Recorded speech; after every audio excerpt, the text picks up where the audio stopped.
decodificar, compreender, interpretar, reter e aplicar.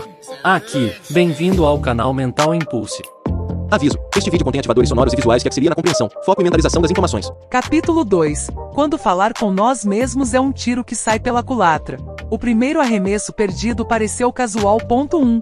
Era 3 de outubro de 2000, o primeiro jogo entre o St. Louis Cardinals e o Atlanta Braves, na primeira rodada das eliminatórias da Liga Nacional Norte-Americana. O lançador Rick Ankiel do Cardinals viu a bola que acabará de arremessar quicar no chão, passar pelo batedor e acertar o alambrado. Quando o corredor passou da primeira à segunda base, a multidão fez um som de surpresa modesta, quase condescendente. Afinal, Ankiel estava jogando em casa, no Busch Stadium de St. Louis, e não havia razão para pensar que aquele arremesso perdido pressagiasse qualquer mudança na qualidade de seus lançamentos. No beisebol, até os melhores lançadores às vezes erram seus arremessos, independentemente do fato de Ankiel não ser um lançador qualquer. Quando foi convocado, recém-saído do curso secundário, Ankiel era um garoto de 17 anos com um arremesso de 151 km/h. E olheiros e comentaristas acreditavam que ele tinha potencial para ser um dos melhores arremessadores que o esporte veria em décadas. Sua estreia nas divisões superiores, 2 anos depois, não decepcionou. Em sua primeira temporada completa, em 2000, eliminou por strike 194 rebatedores, acumulando 11 vitórias que ajudaram seu time a chegar às eliminatórias. Tudo indicava uma carreira espetacular. Por isso não foi nenhuma surpresa que ele tenha sido escalado como titular no primeiro jogo contra o Braves nas eliminatórias daquele outubro. Ele só precisava fazer o que fazia melhor na vida: arremessar uma bola de beisebol. Ankiel tentou esquecer aquele erro. Era uma anomalia para ele, não havia nada com que se preocupar. Era apenas a terceira entrada e sua equipe já tinha uma grande vantagem de 6-0. Além disso, o lançamento nem fora tão ruim assim, só tinha ricocheteado no chão do jeito errado e desviado do receptor. Sua entrada havia sido boa, então era só deixar aquele lance pra lá. No entanto, um pensamento incômodo e espinhoso se alojou em sua mente enquanto ele se preparava para um novo arremesso. Cara, eu acabei de perder um arremesso ao vivo em rede nacional, disse a si mesmo. 2. O que ele não sabia era que tinha mesmo algo com que se preocupar. Momentos depois de interpretar os sinais de seu apanhador, Ankiel girou sua canhota explosiva e errou outro arremesso. Dessa vez a multidão gritou um pouco mais alto e por mais tempo, como se sentisse que algo estava errado. 3. O corredor passou da segunda à terceira base, enquanto um Ankiel de 21 anos e olhos escuros mascava chiclete e mantinha uma expressão neutra, por dentro não estava nada tranquilo. Quando seu apanhador recuperou mais uma vez a bola e os segundos se passaram sob o sol da tarde, Ankiel sentiu sua mente escapar de seu controle e cair nas mãos do que viria a chamar de um monstro, seu cruel crítico interno. Um fluxo de palavras verbais e pensamentos tão perversos a ponto de desfazer anos de trabalho árduo, gritando mais alto que os 52 mil fãs nas arquibancadas. Ansiedade, pânico, medo, sua imensa vulnerabilidade de um jogador jovem com uma carreira em jogo, tornou-se algo que ele não conseguia mais ignorar. Ankiel podia parecer a personificação brilhante do sonho norte-americano, um garoto de uma pequena cidade da Flórida aproveitando seu dom excepcional, mas sua infância desmentia essa narrativa tão pitoresca. Filho de um pai verbal e fisicamente abusivo, um criminoso mesquinho e dependente químico, Ankiel sabia bem o que era uma dor emocional já naquela idade. Era essa a razão de o beisebol ser mais do que só uma carreira para ele. Era um lugar sagrado e seguro onde ele se sentia bem, onde as coisas eram fáceis, onde havia alegria. Muito diferente de sua vida familiar. Só que agora algo estranho e aparentemente incontrolável estava começando a acontecer, subjugando seus sentidos, inundando de terror. Ainda assim, ele estava determinado a se recuperar. Concentrou-se no próprio peso, na postura, no braço. Só precisava fazer com que seu mecanismo se encaixasse no lugar, mas desmoronou mais uma vez, e errou outro arremesso, e outro, e outro. Antes que o Cardinals perdesse mais corridas, Ankiel foi retirado do jogo. Desapareceu no banco de reservas acompanhado pelo monstro dentro dele. Seu desempenho naquele dia foi inesperado e constrangedor. Fazia mais de 100 anos que um lançador não perdia 5 arremessos numa única entrada. Mas, em retrospecto, não teria se tornado um dos desempenhos mais dolorosos de se assistir na história do beisebol não fosse pelo que logo se seguiu. Quando Ankiel foi chamado para jogar contra o Mets, 9 dias depois, aconteceu a mesma coisa. O monstro reapareceu e ele fez outros arremessos errados. Mais uma vez foi retirado do jogo, dessa vez antes do final do primeiro turno. Mas a humilhação não parou por aí, embora sua breve carreira como lançador na liga principal tenha efetivamente terminado. No início da temporada seguinte, Ankiel participou de mais alguns jogos, para os quais teve que beber para acalmar os nervos antes de entrar em campo, mas nem mesmo o álcool conseguiu acalmar sua mente. Seu arremesso não melhorou. Foi rebaixado para uma divisão inferior, em que passou 3 desanimadores anos antes de decidir se aposentar do beisebol, em 2005, com a trágica e prematura idade de 25 anos. Não consigo mais fazer isso, disse ao técnico. Rick Ankiel nunca mais jogaria profissionalmente como lançador. 1.1 Desvinculação e o mágico número 4. Rick Ankiel não foi o primeiro atleta de elite a perder seu superpoder e de repente ver o que fazia de melhor deixar de ser um talento. Frequentemente pessoas que passaram anos dominando um talento o veem atolar como um carro velho e decrépito quando o falatório sequestra sua voz interna. Esse fenômeno não se restringe a atletas. Pode acontecer com qualquer um que tenha se tornado hábil em uma tarefa aprendida. De professores que memorizam suas aulas e fundadores de startups com lenga-lengas ensaiadas a cirurgiões que realizam operações complexas que levaram anos para dominar. A explicação de por que essas habilidades falham, em última análise, está relacionada à maneira como as conversas que temos com nós mesmos influenciam a nossa atenção. 5. A todo momento somos bombardeados por informações, incontáveis imagens e sons, além dos pensamentos e sentimentos que esses estímulos despertam. A atenção é o que nos permite filtrar as coisas que não importam para podermos nos concentrar nas coisas que importam.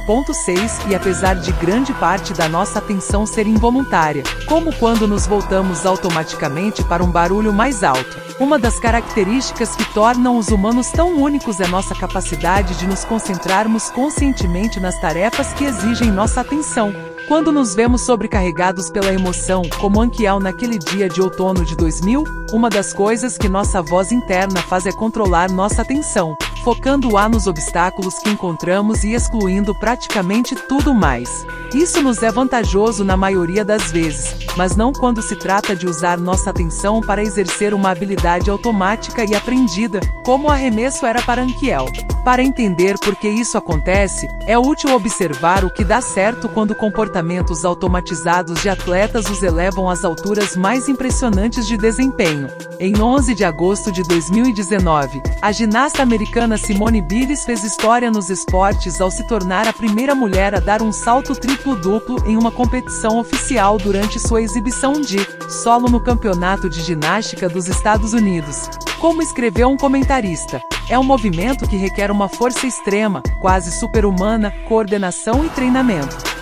Seria impossível executá-lo pensando deliberadamente em cada movimento, pois tudo acontece no ar, onde as leis da física atuam em um instante. Gravidade versus corpo. O movimento aparentemente impossível que Simone executou exigiu um giro de corpo em torno de 2 eixos ao mesmo tempo e 2 piruetas para trás enquanto girava 3 vezes. Daí o nome triplo-duplo.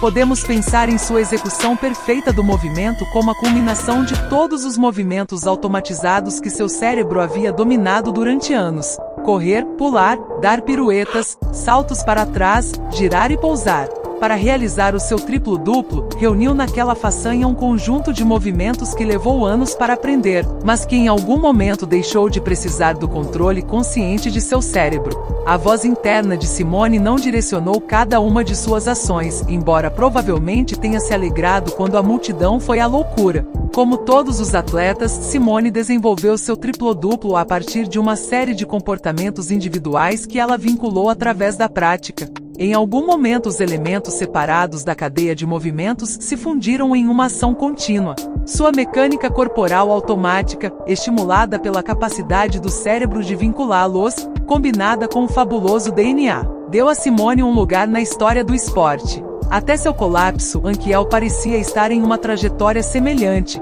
com movimentos perfeitos e um braço sobrenaturalmente forte. Então o que aconteceu naquele dia do jogo? Ele se desvinculou. 8. O fluxo verbal de Anquiel se transformou num holofote que jogou muita luz em sua atenção nos componentes físicos individuais de seu movimento de arremesso, parecendo assim desmontá-lo inadvertidamente. Depois de errar os primeiros arremessos, ele mentalmente deu um passo para trás e se concentrou na mecânica de seu lançamento, os movimentos coreografados que envolviam seus quadris, pernas e braço. A princípio parece algo sensato e intuitivo. Ele estava tentando usar o cérebro para consertar um comportamento programado que já havia executado previamente com sucesso dezenas de milhares de vezes. Que foi exatamente onde as coisas deram errado. Quando você está calculando seus impostos, vale a pena verificar as contas para ter certeza de que fez tudo certo, mesmo se for um contador experiente. Mas para comportamentos automáticos e já bem conhecidos que você está tentando executar sob pressão, como um arremesso, essa mesma tendência nos leva a quebrar os roteiros complicados que aprendemos a executar sem pensar. É exatamente isso que a tendência da nossa voz interna de nos imergir em um problema faz. Concentrar demais nossa atenção nas partes de um comportamento que só funciona como a soma de suas partes. Resultado: paralisia por análise. 9. O falatório arruinou a carreira de Anquiel como lançador, mas os comportamentos automáticos não são o único tipo de habilidade que pode sair pela culatra quando nossa voz interna nos trai. Afinal, como já disse, uma das coisas que nos distingue de todas as outras espécies animais é nossa capacidade não apenas de executar comportamentos automáticos, mas de usar nossa mente para focar conscientemente nossa atenção. É nossa capacidade de raciocinar logicamente, de resolver problemas, realizar várias tarefas ao mesmo tempo e controlar a nós mesmos que nos permite administrar o trabalho, a família e tantos outros aspectos cruciais da nossa vida com sabedoria, criatividade e inteligência. Para fazer isso, temos que ser determinados, atenciosos e flexíveis, o que somos capazes de fazer graças ao que podemos chamar de CEO do cérebro humano, nossas funções executivas, que também são vulneráveis às incursões de uma voz interna não solidária. Nossas funções executivas são a base da nossa capacidade de coordenar nossos pensamentos e comportamentos da maneira que desejamos. 10 Apoiadas em grande parte por uma rede de regiões pré-frontais do cérebro localizadas atrás de nossa testa e das têmporas. Seu trabalho é intervir quando nossos processos instintivos não são suficientes e precisamos orientar conscientemente nosso comportamento. Elas nos permitem manter as informações relevantes ativas em nossa mente. A memória de trabalho faz parte das funções executivas: filtrar informações irrelevantes, bloquear distrações, jogar com ideias, dirigir nossa atenção para onde ela precisa ir e exercer o autocontrole. Como nos ajudar a resistir à tentação de abrir uma nova aba do navegador e entrar no buraco negro da internet. Em suma, sem nossas funções executivas nós não seríamos capazes de funcionar no mundo. O motivo pelo qual o cérebro precisa desse tipo de liderança neurológica é que prestar atenção, raciocinar com sensatez, pensar com criatividade e executar tarefas geralmente exigem que você saia do modo automático e exerça um esforço consciente. E fazer isso requer muito de suas funções executivas, pois elas têm uma capacidade limitada. 11 Assim como um computador que fica mais lento quando está com muitos programas abertos, o desempenho de suas funções executivas diminui à medida que aumentam as demandas requeridas.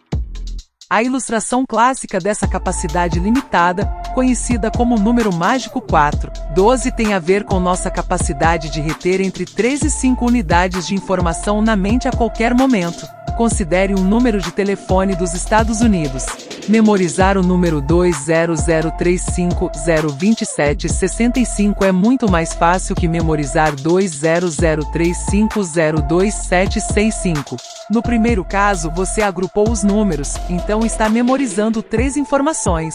No último, você está tentando memorizar uma sequência ininterrupta de 10 unidades de informação, o que exige mais do sistema. Suas funções executivas de trabalho intenso precisam de todos os neuroníons que puderem usar, mas uma voz interna negativa monopoliza nossa capacidade neural.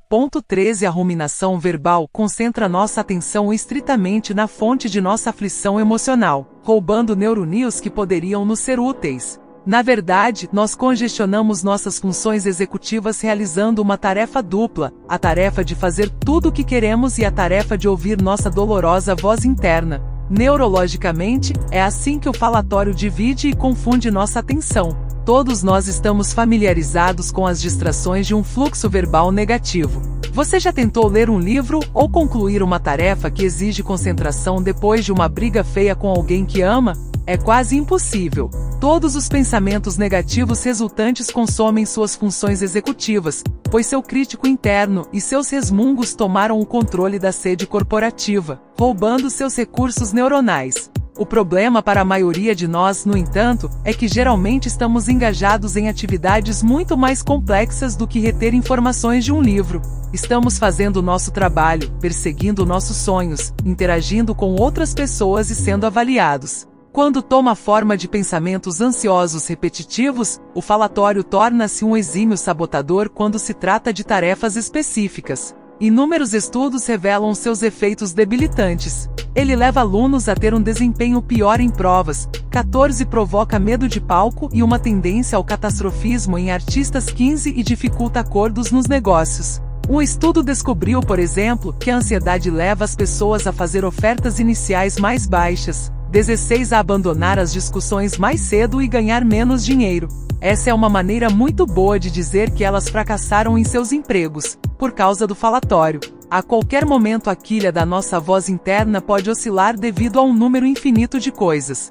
Quando isso acontece, temos dificuldade em concentrar nossa mente para lidar com os inevitáveis desafios diários que enfrentamos, o que muitas vezes produz ainda mais turbulência em nossos diálogos internos. É muito natural procurarmos uma saída para nossa situação difícil quando estamos nos debatendo dessa forma. Então, o que fazemos exatamente? Essa foi a pergunta que deixou intrigado um gentil psicólogo de meia-idade há cerca de 30 anos.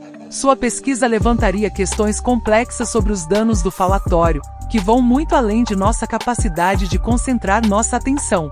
Nossa voz interna também afeta nossa vida social. 1.2. Um repelente social. No fim dos anos 1980, um psicólogo belga de óculos chamado Bernard Rimet 17 decidiu estudar se as intensas emoções negativas que caracterizam o falatório levam as pessoas a se envolver em um processo muito social, a fala. Ao longo de vários estudos, Rimet trouxe pessoas para seu laboratório e perguntou se elas conversavam sobre experiências negativas de seu passado com outras pessoas. Em seguida, voltou seu foco para o presente e pediu às pessoas que registrassem em diários ao longo de várias semanas toda vez que enfrentassem uma situação desagradável e se a discutiam com pessoas de seu convívio. Também fez experimentos em que provocava participantes no laboratório e então observava se eles compartilhavam suas reações com as pessoas próximas. Em todos os testes, Rimet chegou à mesma descoberta. As pessoas se sentem compelidas a falar sobre suas experiências negativas com outros. Mas não só isso. Quanto mais intensa era a emoção, mais elas queriam falar sobre a questão. Além disso, falavam sobre o que havia acontecido com mais frequência, fazendo isso repetidamente ao longo de horas, dias, semanas e meses, às vezes até pelo resto da vida. A descoberta de Rimet se provou verdadeira, independentemente de idade ou nível educacional das pessoas. Era uma característica tanto de homens quanto de mulheres. Chegava até mesmo a outras geografias e culturas. Da Ásia às Américas e à Europa, 18 Rimet identificou sempre a mesma coisa. Emoções fortes agiam como um propulsor a jato, ejetando as pessoas a falar sobre suas experiências. Parecia ser uma lei da natureza humana. As únicas exceções a essa regra eram os casos em que as pessoas sentiam vergonha, em que havia algo que preferiam esconder, ou certas formas de trauma que não queriam remoer. Essa consistência da descoberta foi surpreendente, embora possa parecer uma confirmação do óbvio. Como todos sabemos, as pessoas falam muito sobre emoções intensas. Ninguém liga para os amigos para dizer: "Oi, hoje estou me sentindo normal." São os altos e baixos que saltam do fluxo verbal em nossa mente e escoam em forma de palavras pela nossa boca. Apesar de isso parecer normal e inofensivo, comunicar repetidamente nossa voz interna negativa para outras pessoas produz uma das grandes ironias do falatório e da vida social. Expressamos nossos pensamentos para ouvintes solidários que conhecemos em busca de apoio, mas fazer isso em excesso acaba afastando as pessoas de quem mais precisamos. 19 É como se a aflição do falatório tornasse as pessoas menos sensíveis às dicas sociais normais que nos dizem quando parar. Para ser claro, isso não significa que falar com os outros sobre seus problemas seja prejudicial em si, mas destaca como a conversa pode transformar uma experiência útil em algo negativo. Muitos de nós temos um limite para a quantidade de desabafos que conseguimos ouvir, até mesmo de pessoas que amamos, bem como para a frequência com que conseguimos tolerar esse desabafo sem nos sentirmos ouvidos. Os relacionamentos prosperam na reciprocidade. É uma das razões pelas quais os terapeutas nos cobram pelo seu tempo e os amigos não. Quando essa balança conversacional fica desequilibrada, a conexão social se desgasta. Para piorar as coisas, quando isso acontece, as pessoas que exacerbam e inadvertidamente alienam os que estão ao seu redor são menos capazes de resolver problemas. 20 Isso torna mais difícil para elas reajustar a ruptura em seus relacionamentos, gerando um círculo vicioso que pode levar a um resultado tóxico, solidão e isolamento. 21 Para observar um exemplo intensificado de como esse processo de isolamento social progressivo funciona, podemos olhar para o tumulto emocional generalizado conhecido como ensino fundamental segundo e ensino médio. Um estudo que monitorou mais de 1.000 alunos desses grupos por 7 meses constatou que adolescentes mais propensos a lamentações afirmaram falar mais com seus colegas do que os que reclamavam menos. No entanto, isso fazia mais mal do que bem. Determinava uma série de resultados dolorosos: ser socialmente excluídos e rejeitados, servir de alvo de fofocas e boatos dos colegas e até sofrer ameaças de violência. 22 Infelizmente, nesse caso, o que é verdade para pré-adolescentes e adolescentes também se aplica à idade adulta. Ademais, não faz muita diferença ter um motivo legítimo para desabafar. Ainda assim, ventilar excessivamente seu falatório interno pode afastar as pessoas. Um estudo que se concentrou em adultos enlutados descobriu que pessoas com tendência a lamentar buscavam mais apoio social após a perda, o que é normal. A reviravolta desconfortável, porém, é que como resultado elas vivenciaram mais atrito social e tiveram menos apoio emocional em seus relacionamentos. 23 O compartilhamento emocional excessivo não é o único tipo de repelente social provocado pelo falatório. Pessoas que perseveram em conflitos também têm maior probabilidade de se comportar de forma agressiva. 24 Um experimento mostrou que aconselhar as pessoas a ruminarem sobre como se sentiram após serem insultadas por um pesquisador que criticou de forma não diplomática um ensaio que escreveram fez com que elas fossem mais hostis com a pessoa que as insultou. Quando tiveram a oportunidade de reagir de forma mais agressiva ao pesquisador, elas o fizeram mais do que pessoas que não ficaram pensando tanto sobre aquilo. Em outras palavras, quanto mais penso sobre o que alguém fez de negativo comigo, mais mantenho esses sentimentos vivos, e será mais provável que eu reaja de forma agressiva. O falatório também nos leva a dirigir nossa agressividade contra pessoas que não a merecem. 25 Se o nosso chefe nos incomoda, por exemplo, nós descontamos nos nossos filhos. Mas nenhuma dessas pesquisas considera nossa vida digital. Na era do compartilhamento online, o trabalho de Rimé sobre as emoções e nossa vida social adquiriu uma nova dimensão. O Facebook e outros aplicativos de mídias sociais semelhantes nos forneceram uma plataforma que altera o mundo em que compartilhamos nossa voz interna e ouvimos as vozes internas dos outros, ou pelo menos o que os outros querem que pensemos que estão pensando. Na verdade, a primeira coisa que as pessoas veem quando fazem login no Facebook é o pedido para que transmitam sua resposta a esta pergunta: o que você está pensando?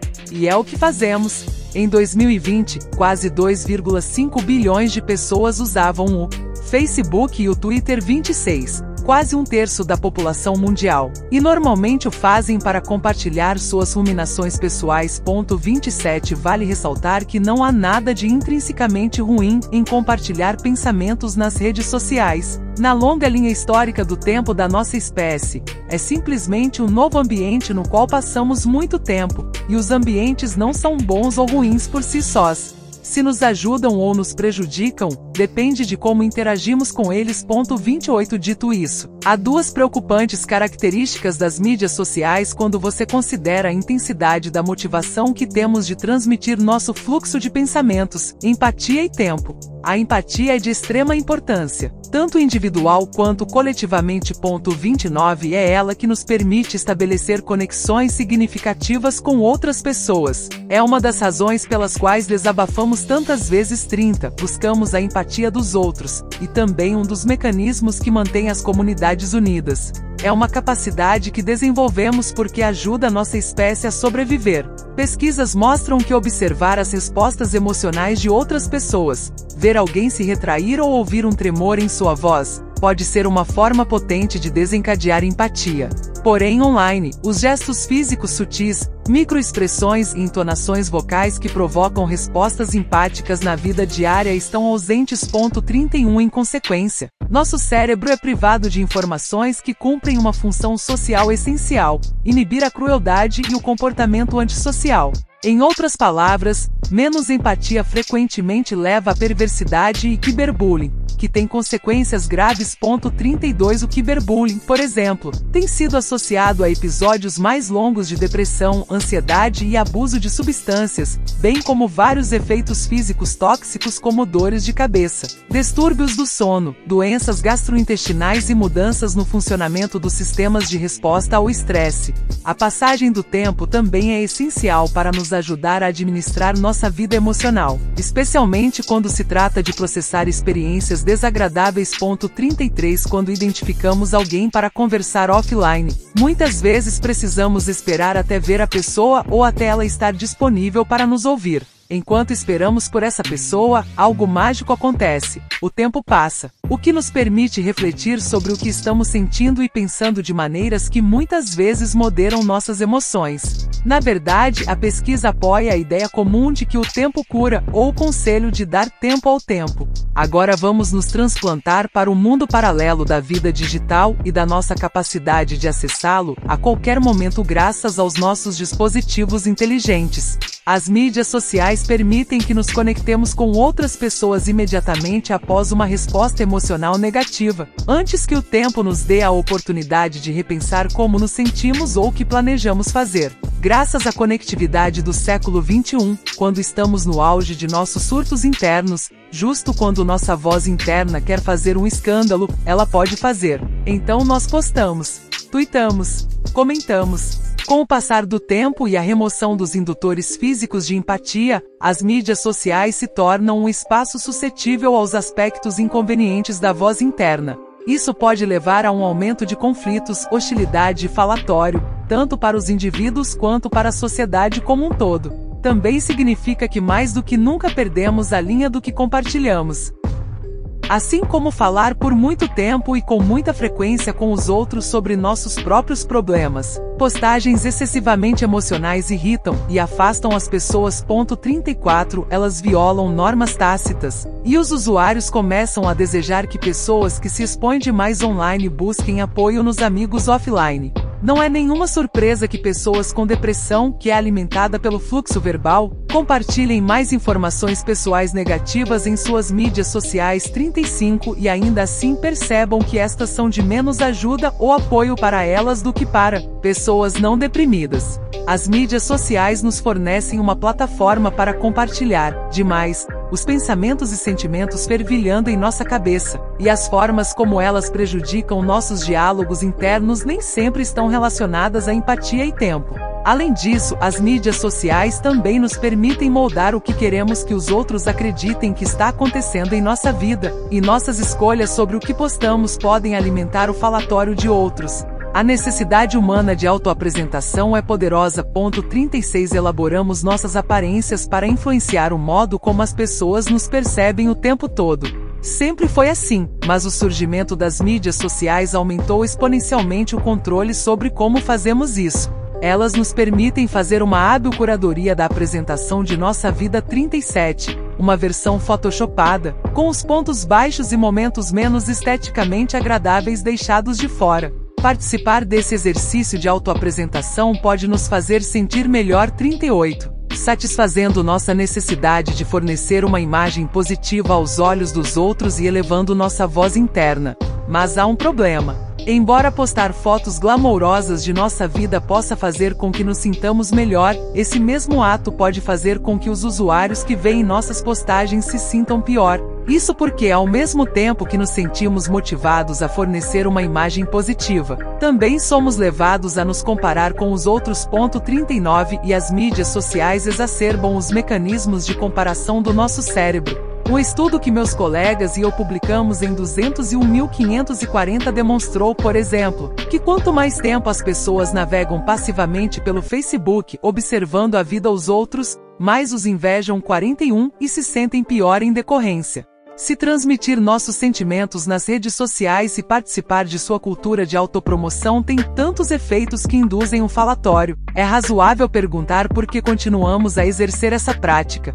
Uma resposta a essa pergunta tem a ver com a gratificação que muitas vezes resulta de se envolver em comportamentos que parecem bons no momento, mas que apresentam consequências negativas ao longo do tempo. 42 Pesquisas mostram que o mesmo circuito cerebral que se torna ativo quando somos atraídos por alguém ou consumimos substâncias desejáveis, qualquer coisa, de cocaína a chocolate, também é ativado quando compartilhamos informações sobre nós mesmos com outras pessoas. Isso foi ilustrado de forma particularmente convincente um estudo realizado por neurocientistas de Harvard publicado em 201.243 que mostrou que as pessoas preferem compartilhar informações sobre si mesmas com outras a receber dinheiro. Em outras palavras, a euforia social é como uma euforia neuronal, uma ótima onda para nossos receptores de dopamina. Tudo isso é para dizer que tanto online quanto offline, quando permitimos que nosso falatório motive comportamentos sociais, normalmente colidimos com uma série de resultados negativos. O mais prejudicial para conversas internas e externas é que muitas vezes acabamos encontrando menos apoio. Isso inicia um círculo vicioso de isolamento social que nos fere ainda mais.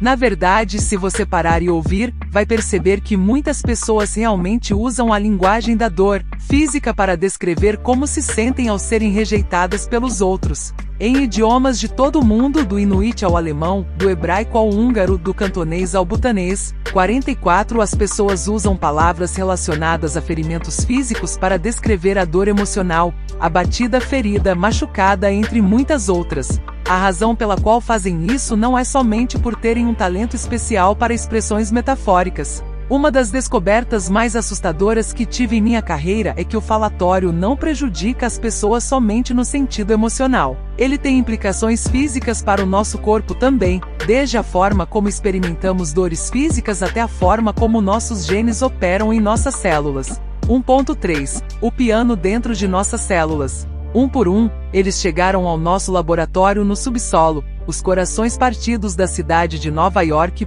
45 Era 2007. Meus colegas e eu começamos um estudo para entender melhor o que era realmente a dor emocional no cérebro. Em vez de selecionar voluntários aleatórios para participar e encontrar algum método ético para fazê-los se sentirem mal no laboratório, nós identificamos 40 voluntários que já estavam sofrendo. Pessoas que haviam passado por uma desilusão amorosa recente, um dos mais potentes indutores de tormento emocional que conhecemos. Pusemos anúncios no metrô e em parques procurando pessoas que tivessem acabado de ser rejeitadas em relações monogâmicas que tivessem durado pelo menos 6 meses. Você passou por um término de relacionamento difícil e indesejado recentemente? Ainda tem sentimentos por um ex-parceiro ou ex-parceira? Participe de um experimento sobre como o cérebro processa as dores físicas e emocionais. Em uma cidade de 8 milhões de habitantes, 46 foi fácil encontrar voluntários. Mas também fizemos uma coisa ligeiramente provocativa. Pedimos que trouxessem uma foto da pessoa que os tinha deixado. As fotos tinham uma utilidade. Ao pedir aos voluntários que se deitassem num aparelho de ressonância magnética, olhassem para a fotografia de seu amor rejeitado e rememorassem como se sentiram no exato momento do rompimento, esperávamos obter uma fotografia neural do diálogo interno de cada um. Mas também queríamos saber outra coisa: se a maneira como o cérebro processa uma experiência de dor emocional era semelhante à de processar uma dor física. Para chegar a esse último aspecto, Também aplicamos um calor similar a uma xícara de café quente em seus braços. Depois comparamos os resultados da ressonância magnética do momento em que eles olharam para a foto do amor perdido com os da simulação do café quente. Surpreendentemente, houve um alto grau de sobreposição nas regiões do cérebro que desempenham um papel na nossa experiência sensorial da dor física. Em outras palavras, nossos resultados sugeriram que a dor emocional também continha um componente físico.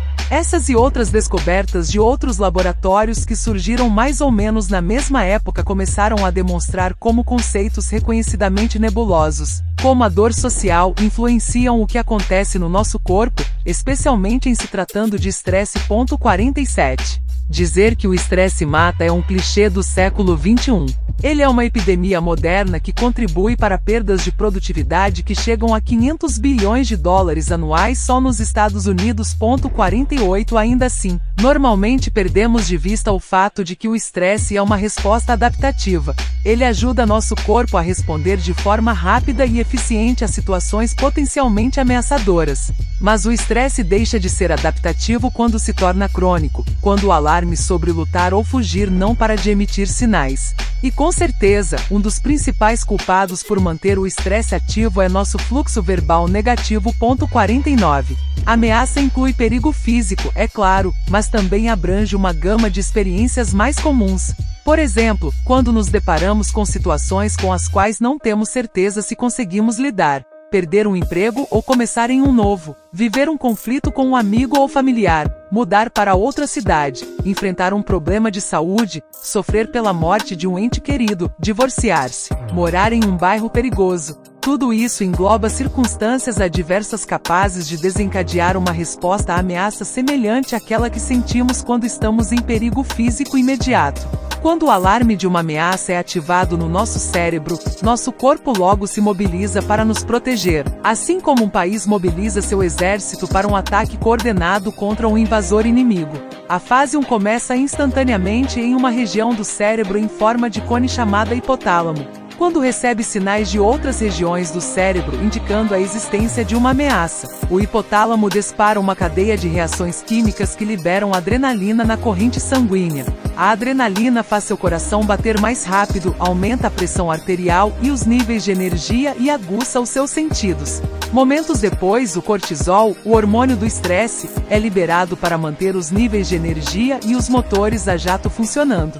Enquanto tudo isso acontece, os mensageiros químicos também estão trabalhando para coibir os sistemas do seu corpo que não são vitais para a capacidade de responder a uma ameaça imediata, como o digestório e o reprodutivo. Se você já percebeu que seu apetite e sua libido desaparecem em meio a uma crise, esses mensageiros químicos são a razão. Todas essas mudanças têm um objetivo único: melhorar sua capacidade de reagir rapidamente aos estressores que você enfrenta, independentemente de estar enfrentando esses estressores no momento, como ver um ladrão entrar na sua casa, ou simplesmente de conjurá-los na sua mente. Sim, podemos criar uma reação de estresse fisiológico crônico só com o pensamento.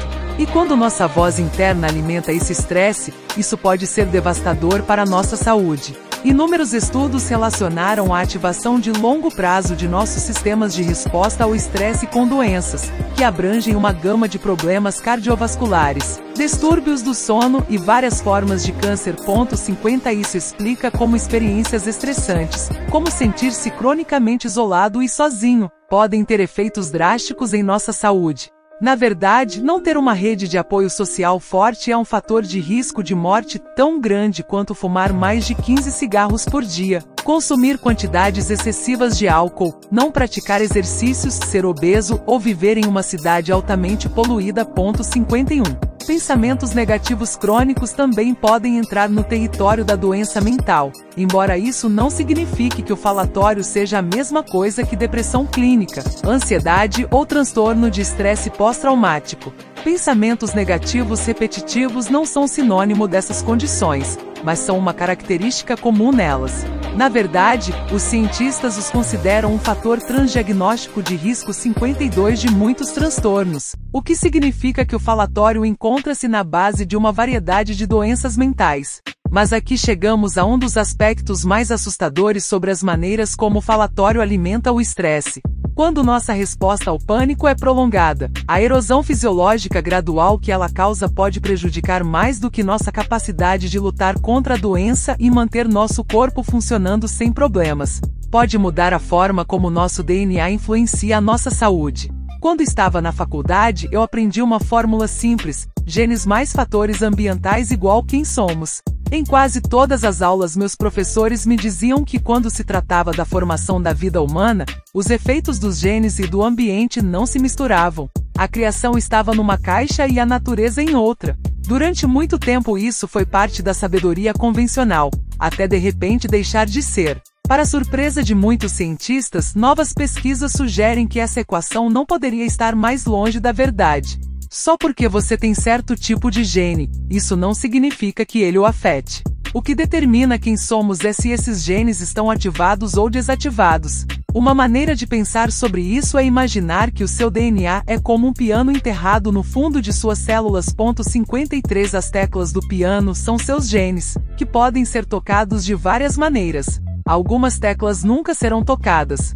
Outras serão pressionadas com frequência e em combinações constantes. Parte do que me distingue de você e você de todas as outras pessoas no mundo é como essas teclas são tocadas. Isso se chama expressão gênica.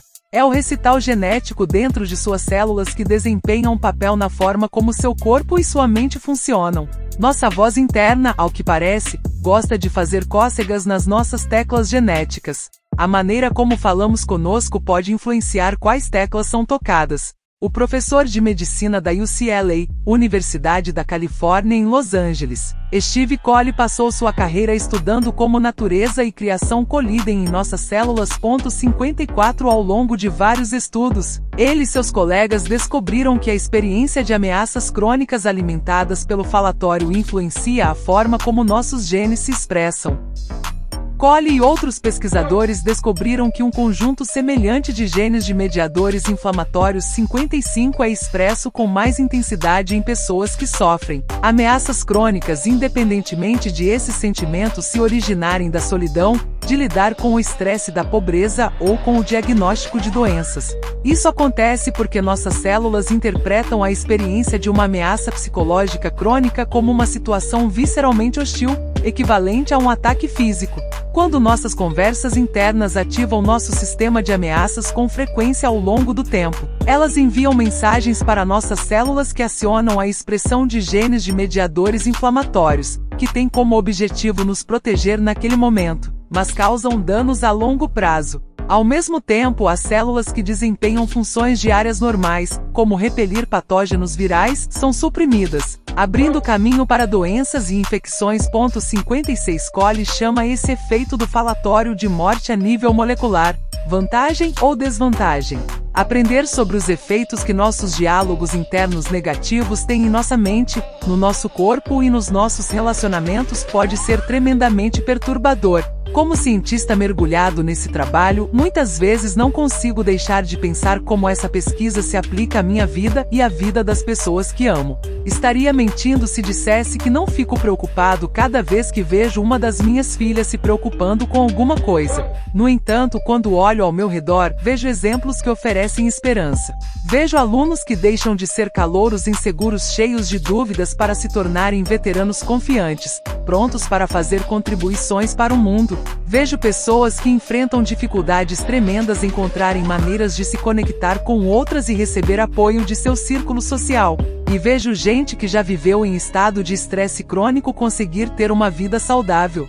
Quando era jovem, minha avó Dora escapou dos nazistas na Polônia escondendo-se numa floresta durante um ano apavorante e ainda assim ela conseguiu viver mais 70 anos muito felizes, resilientes nos Estados Unidos. Esses importantes contra-exemplos me trazem de volta ao que é o grande enigma da mente humana. Como é possível que nossa voz interna seja uma vantagem e uma desvantagem? As palavras que passam pela nossa cabeça podem nos desmontar, mas também podem nos levar a realizações significativas, se soubermos como controlá-las. Ao mesmo tempo que nossa espécie desenvolveu uma voz interna, que pode nos afogar no falatório, também desenvolvemos ferramentas para transformá-la em nossa maior força. Basta olhar para Rick Ankiel, que voltou às divisões principais em 2007, não como lançador, mas como defensor externo, e ainda lidando com a pressão de jogar diante de dezenas de milhares de fãs. Anquiel jogaria na liga profissional por mais 7 anos, sendo conhecido pelo grande alcance de seu braço no campo externo e seu giro explosivo na base. Segundo suas palavras, ele foi o lançador que perdeu a carreira mais ou menos no pior momento possível. Passou quase 5 anos lutando contra isso com uma determinação que beirava a obsessão e se transformou no batedor que podia rebater uma bola até o alambrado e em um defensor externo de braço de ouro novamente. Foi tudo muito estranho e maravilhoso. Ainda mais estranho e maravilhoso em 2018, 4 anos depois de se aposentar, Anquiel assumiu o posto de lançador num jogo de exibição de ex-jogadores profissionais. A primeira vez que fazia isso em público em quase 20 anos desde seu incidente contra o Braves. 57 conseguiu superar o rebatedor. Agora, para começar a aprender as técnicas ocultas para controlar nossa voz interna, só precisamos de um dos alunos mais notáveis que já tive, uma espiã do oeste da Filadélfia. Visite nosso canal e acesse nossa playlist A Voz na Sua Cabeça de Ethan Krois. Para apoiar o canal, não esqueça de inscrever-se, curtir, comentar e compartilhar. Demonstre sua gratidão às pessoas que colaboram para seu desenvolvimento.